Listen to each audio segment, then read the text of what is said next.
on the night of 2025.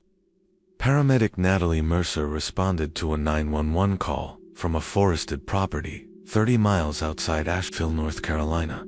The dispatcher only gave one word: distress.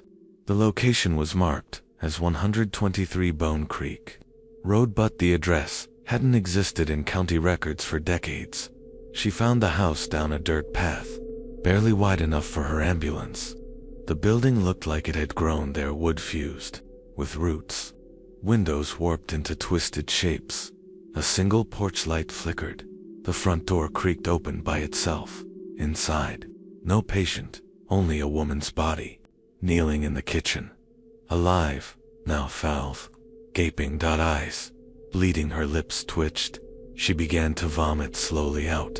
Came a key, an iron key, black, slick. Then she slumped forward, dead. Natalie called for backup. The radio crackled, but only static came back, and under it, something whispered. She swallowed what wasn't hers. Natalie sat outside in her rig, clutching the key in a bag. Backup hadn't come. Her phone wouldn't work. She looked at the house. It had changed. The windows had shifted.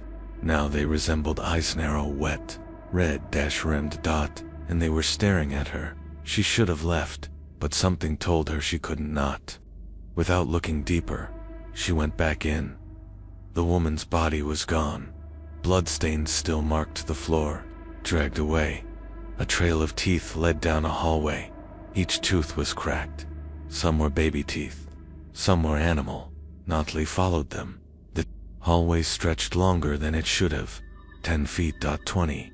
Then, at the end, a door carved into it. Feed me. She tried the black key. Click. It opened. Behind it, a staircase, going down and down and down. She descended with her flashlight. The air became wet, flesh-like. She passed portraits hanging crookedly, each one showing her Natalie, but in each painting, her mouth was sewn shut. At the bottom of the staircase, she found a basement that breathed. The walls expanded and contracted, like lungs, moist, veined. She stepped inside. The door slammed behind her. Lights flickered overhead, dim red bulbs that seemed to pulse with a heartbeat. In the corner, a mirror. Her reflection grinned back at her, but her real face wasn't smiling. Then it spoke. You brought the key. That makes you keep her now. Natalie backed away, trembling, but the room shifted. The mirror disappeared. In its place, a crib. Inside, not a baby, but something that resembled one. Slick black skin, a mouth that opened sideways, no eyes, and it was crying. The sound made her bleed from her nose. Then the crying stopped, and a voice came from the walls. It's hungry. Feed it. What she tried to hide. Her flashlight sputtered in the darkness. Something crawled across the ceiling toward her, and it was whispering in a child's voice. I see you, Nurse Natalie. Natalie sprinted up the staircase, but the steps had changed. They were made of teeth now, slick with saliva, biting at her boots as she ran. One snapped shut and caught her pant leg, nearly pulling her back into the dark. She made it to the top and slammed. The basement door shut behind her, but the hallway was no longer a hallway. It was a throat. Walls pulsed like meat. The air stank of bile. Doors on either side had grown faces, earless, grinning, moaning softly in languages she couldn't understand. She ran. The floor buckled beneath her, and she fell through into the living room.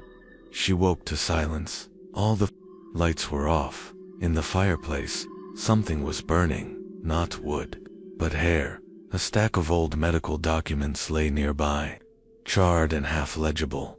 She pulled one from the flames before it could burn completely.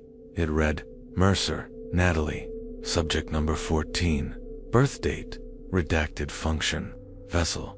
She dropped the paper. Then she looked up and saw herself standing in the corner, but not herself. Older, hollow-eyed, mouth hanging open wider than a mouth should stretch. From her throat, something slithered. You were never born. You were left. Then it lunged. She woke up inside a room of mirrors. Each reflected version of herself was different and older, younger, injured, deformed. Some bled, some breathed without lungs. A voice echoed from above. Every time the key is found, you return. Every time you forget. Every time we try again. Natalie screamed at her reflections. What do you want? The mirrors began to shatter, one by one, and from the shards crawled dozens of her own hands, broken at odd angles, grasping, clawing toward her with their fingernails ripped off. She ran down a hallway that rearranged itself, doors moving, walls shifting. She entered a child's bedroom. On the bed was a stuffed rabbit.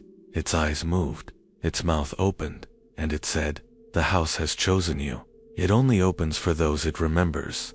Suddenly, the bed shook. Beneath it something small, starving. A rusted crib in the corner began to rock violently. The door behind her slammed shut. The house groaned. It was waking up. Natalie found herself in a hallway of doors, 13 in total, each marked with a symbol, a knife, a noose, a flame, a tooth. Only one door was slightly open, the tooth marked 1. She pushed it open and stepped into a circular room made entirely of teeth, floor to ceiling. They clicked, chattered. At the air dot in the center. A woman, tied to a chair, her face gone, nothing left but skin stretched over bone. Natalie stepped closer. It was her mother, a woman she never met, a name she never spoke, but the resemblance was clear, carved into her chest, still fresh, birthed in flesh, kept in mouth. Suddenly, the woman gasped. "Alive," she whispered. "You're not Natalie. You're what the house made." Then the floor opened, and they both fell into the final chamber. Natalie landed hard, disoriented, but somehow uninjured. The room around her pulsed like a womb made of rotted meat walls, dripping with amniotic fluid. Veins running along the ceiling, like roots. The stench of blood and mold filled her lungs. Something moved in the corner. It was the crib again, but larger now. Monstrous, carved from bone, and twitching with muscle. Inside lay something swaddled in a veil of flesh. It opened its eyes. Natalie gasped. It was her own face, but as an infant, blind, gasping, and covered in wriggling black worms. She turned to flee, but the door behind her had vanished. The walls spoke. "You were never meant to leave. You are not a visitor. You are what remains." Blood began to drip from the ceiling. She looked up and saw figures pressed into the membrane above, countless bodies, screaming without mouths, some familiar, some were her dozens of Natalie's, trapped, dissolved. Rebirth ed. One by one, they began to fall from above, slamming into the floor, twitching, sobbing. She backed into a corner, trembling. A new figure emerged from the flesh, the midwife. Its hands were long, skeletal, wrapped in surgical gloves that merged into its skin. Its face was a shifting blur, constantly changing between all the women she'd seen in the house. The midwife spoke with 1,000 voices. "You are the house's final child. Now come home." It reached into its own stomach and pulled out a glowing key made of bone. Natalie screamed, but she took it, and the floor opened again. The final descent. She tumbled into a cavern beneath the structure, a space that could not exist. A void stitched from madness. In the center stood a cathedral of jaws, all fused together. A cathedral built entirely of mouths, some human, some not, all chanting, "Natalie, Natalie, Natalie." The bone key glowed in her hand.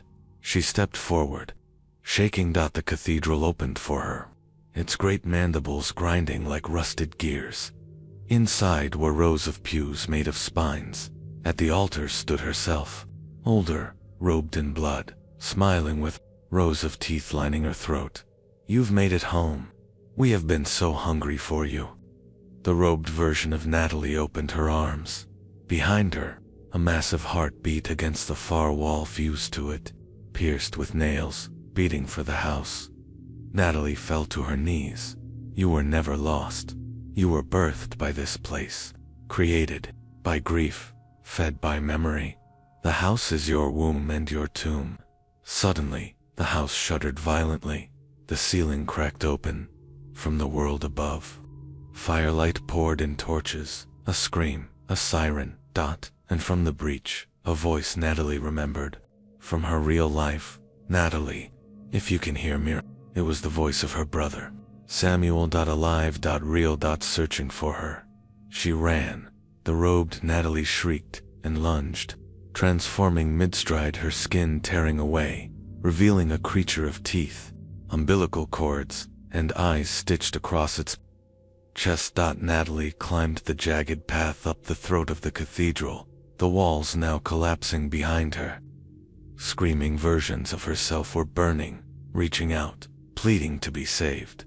You can't leave us. You are us. She climbed faster. At the top, a mirror, shattered, cracked, but she could see Samuel's face on the other side, crying.